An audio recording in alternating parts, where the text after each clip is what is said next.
काली सड़क का श्राप, एनएच। एक 100 का खौफनाक रहस्य स्वागत है एंथॉरर में, जहां डर की हकीकत आपके सामने जीवंत हो उठती है। सब मेरा वीडियो देखते हैं, लेकिन कोई सब्सक्राइब नहीं करता। आइए आज की कहानी के साथ उस रहस्य का सामना करें जो आपकी रूह को कांपने पर मजबूर कर देगी। कुछ रास्ते सिर्फ सफर के लिए नहीं, बल्कि अनजाने अंधेरे रहस्यों को छुपाने के लिए भी होते हैं। ऐसी जगहें जो लोगों को लुभाती है, फिर उन्हें अपने अंदर समा लेती है। आज की यह कहानी एक ऐसी ही सड़क की है, जहां एक बार गुजरने वाले कई लोग कभी वापस नहीं लौटे। कहते हैं कि सड़क पर एक श्राप है, एक ऐसा रहस्य जो इस रास्ते से गुजरने वालों की किस्मत बदल देता है। मैं हूं आपका नाम, और आप देख रहे हैं एंथॉरर, जहां डर सिर्फ एक कहानी नहीं, बल्कि एक हकीकत बनकर आपके सामने आता है। उत्तराखंड की पहाड़ियों में एक सड़क थी, एनएच 109, जिसे लोग काली सड़क के नाम से जानते थे।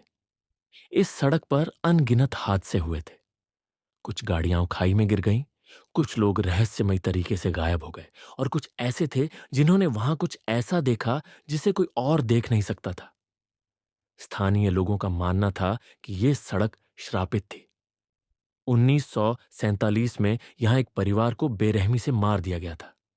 खासकर एक महिला को जिंदा जला दिया गया था, और मरते वक्त उसने श्राप दिया, जो कोई भी इस रास्ते से गुजरेगा वो मौत से पहले मेरी आंखों में झांकेगा। तब से लेकर आज तक हर साल इस सड़क पर कोई ना कोई हादसा जरूर होता। अभय और निधि एक एडवेंचर लविंग कपल थे, जो ट्रैवलिंग के शौकीन थे।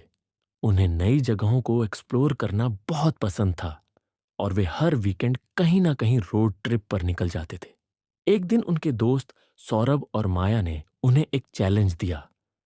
अगर तुम लोग सच में एडवेंचर पसंद करते हो, तो रात के समय काली सड़क से होकर नैनीताल तक ड्राइव करके दिखाओ। निधि ने हंसते हुए कहा, ओह प्लीज, ये सब पुरानी कहानियां हैं, हम वहां से आराम से गुजर सकते हैं। अभय भी इस चैलेंज को लेकर उत्साहित हो गया। 23 फरवरी, रात 1:30। अभय और निधि अपनी एसयूवी में एनएच 109 पर थे।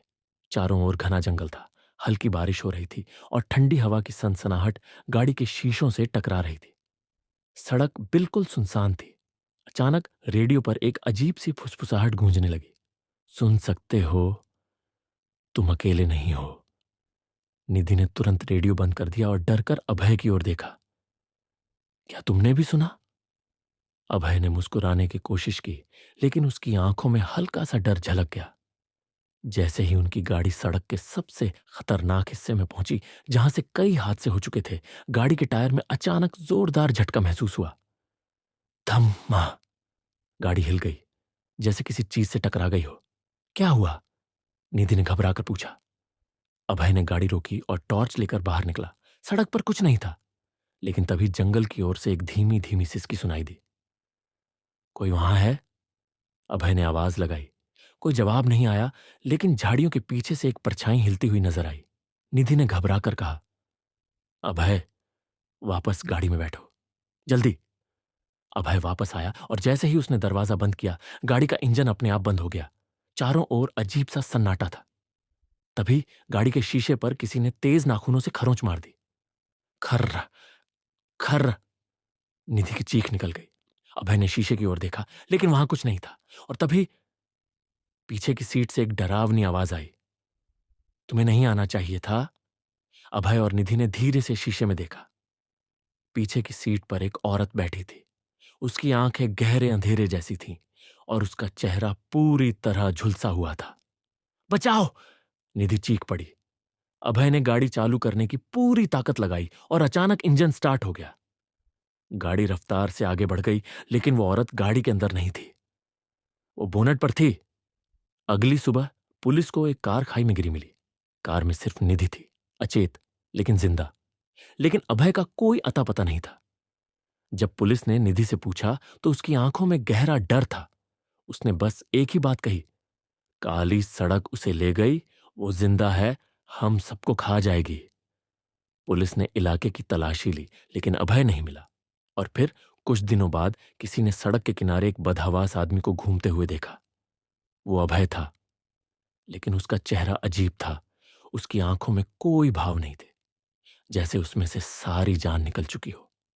और जब पुलिस ने उससे पूछा कि वो कहाँ था, तो उसने सिर्फ एक ही बात कही, वो यहां है, वो तुम्हें भी ले जाएगी। उस रात अभय अपनी ही जान ले चुका था। लोगों ने इस सड़क पर होने वाली घटनाओं की गहराई से जांच की, और जो सच सामने आया वो रोंगटे खड़े कर देने वाला था। 1947 में इस सड़क पर एक परिवार को बेरहमी से मार दिया गया था। उस परिवार की एक महिला को जिंदा जला दिया गया, और मरते वक्त उसने श्राप दिया, जो कोई भी इस रास्ते से गुजरेगा वो मौत से पहले मेरी आंखों में झांकेगा। तब से लेकर आज तक हर साल इस सड़क पर कोई ना कोई हादसा जरूर होता है, और जो लोग रात के समय यहां से गुजरते हैं वे या तो हमेशा के लिए गायब हो जाते हैं, या फिर उनकी आत्मा को यह सड़क कैद कर लेती है। तो दोस्तों, अगली बार जब आप किसी सुनसान सड़क से गुजरें और आपको कोई परछाई दिखाई दे, तो ध्यान से देखना, क्योंकि हो सकता है वो तुम्हें बुला रही हो, हमेशा के लिए। अगर आपको हमारी यह कहानी पसंद आई तो एंथॉरर चैनल को सब्सक्राइब करें और डर को महसूस करें एक नए अंदाज में।